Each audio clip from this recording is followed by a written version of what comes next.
C'est une séquence qui continue de poursuivre François Bayrou et pourtant, l'homme politique de 73 ans a une toute autre actualité depuis quelques jours. Après seulement quelques mois, le gouvernement mené par Michel Barnier a été renversé par l'Assemblée nationale, ce qui a obligé le président de la République, Emmanuel Macron, à trouver un nouveau Premier ministre. Une tâche ardue pour le mari de Brigitte Macron, qui a finalement choisi l'actuel maire de Pau, Pyrénées-Atlantiques, et président du mouvement démocrate, le 13 décembre dernier. Depuis son intronisation, François Bayrou, à la tête d'un patrimoine étonnant entre indemnités parlementaires, fermes et activités d'élevage, a déjà beaucoup fait parler de lui alors qu'il n'a pas encore constitué son gouvernement.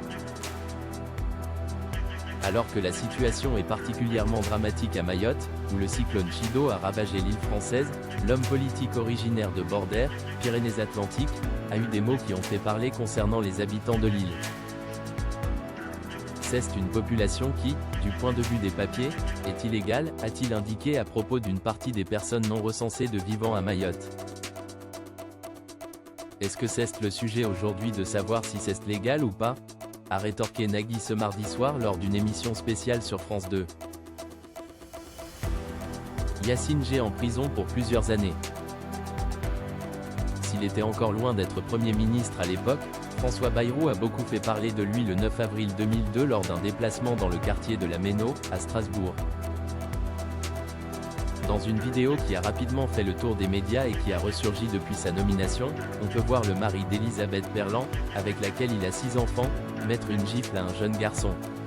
« Tu ne me fais pas les poches », peut-on l'entendre dire à l'enfant, qui proteste, avant d'ajouter « Si, tu me faisais les poches ».